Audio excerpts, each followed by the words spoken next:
Periscope had hopes of fishing MJ from the site. He told the crowd that he was searching for the catfish queen.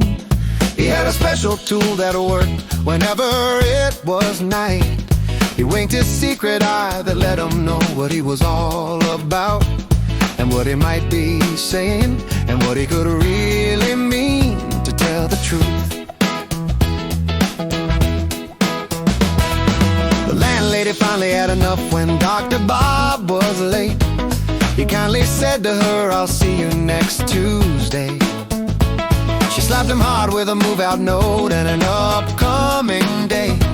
She winked her secret eye that let him know what he was all about.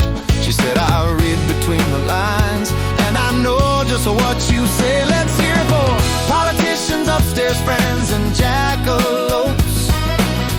All live in hidden caverns in our minds. They prey on quiet, unspoken hopes, and what we're sure we know we'll find.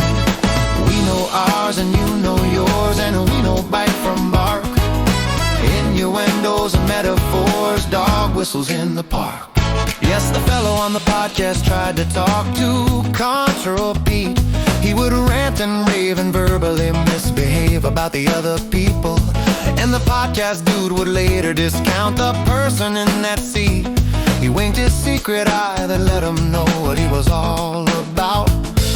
He swore he was just righteous as the folks beneath the steeple. If you get it, hey, talk smack about the talking back, but don't reveal your hand.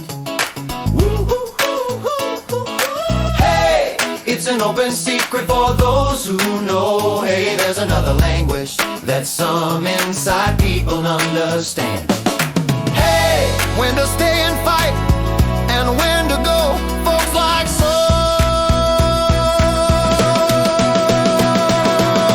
Politicians, upstairs friends, and jackalopes all live in hidden caverns in our minds.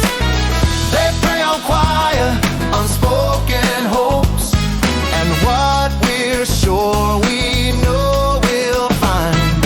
We know ours and you know yours, and we know bite from bark, innuendos and metaphors, dog whistles in the park.